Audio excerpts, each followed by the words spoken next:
We have just a whole bunch of creep in there. Oh, we can't have that. Hey, welcome back to Lowballin' Outdoors. I'm Alex. Well, today we're back with the Savage 64. We gotta fix that trigger. I know a lot of you have already guessed exactly what we were gonna do, but we're gonna put the M Carbo trigger kit in it. Now these are a couple of springs, but first let's check and see what kind of trigger pull we have.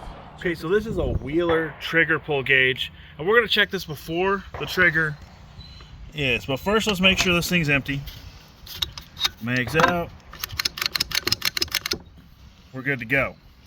All right, let's hook this here. Watch how much travel this thing has before we even get to the creep. Okay, there we go. So this is 4 3/4 pounds pull. Now that's even before we get the trigger stuff. Let's see if that M Carbo spring kit will do us better than that. Here's the factory spring. Look at that, guy. It's kind of tapered and it's real thick coiled. And here's the other spring. And here's our M Carbo springs. They look slightly different. Well, let's get those thrown back in there and see what we can come up with. And she's back. We got her put back together.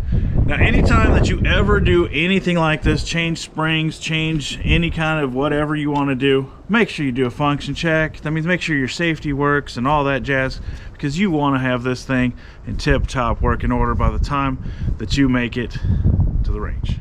Okay, now let's get the magazine dropped and make sure this thing is still empty. We know it is, but never hurts to check. So we got our Wheeler gauge back out. We got her zeroed. Now let's go ahead and get this on this trigger.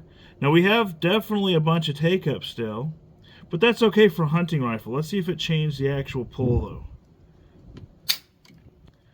though. Okay. Wow.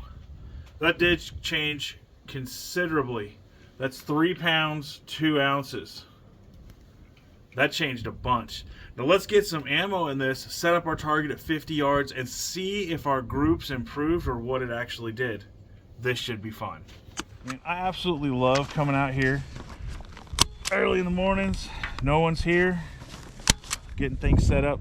This is at 50 yards. All right, so we're gonna run 10 rounds of squirrel getters in here and see what we come up with.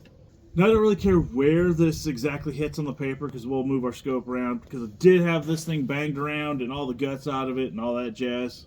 But let's get this thing planked and see what happens.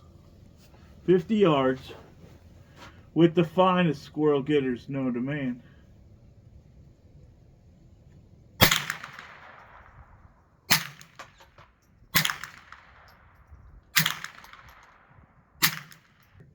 This is Alex from Lowballin' Outdoors, and I approve this trigger kit.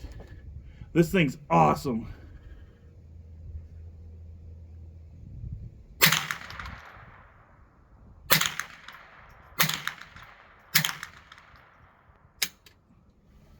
Now keep in mind, we did have a bunch of wind, but let's go see the results of this thing.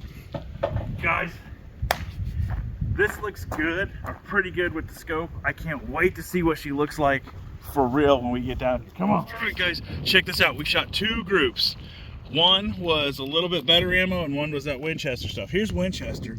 We put a ton of them right here and then a couple of little flyers. Now keep in mind, you can see the wind's blowing like crazy out here. That's cool. This is TAC 22. We have 1 inch, 2 inch, right around 2 inches, maybe 2 1/4 inches with TAC 22. That's a little bit better ammo, marginally, but oh, that actually improved a bunch, because we had what, like 4-inch groups or 4.5-inch groups if I remember right. So yeah, I'm pretty stoked. The trigger on that thing felt way better. I'm definitely digging this setup. I think we got a little more tweaking. I'm betting if we kind of play around with the torque on those screws on the stock, we could probably get this thing even a little tighter, maybe try a bunch of different ammos. But man, I'm kind of happy with what it is. The trigger feels way better. It shoots nice. I'm digging it. So I gotta know, what's y'all's thoughts on the Savage 64? It's not my personal favorite. There are much better options, but it is one of the cheapest. So we just had to put it on this channel. We had to do a little planking with her, see what she can do. Till next time, guys, let me know what you think, but make sure you keep it cheap.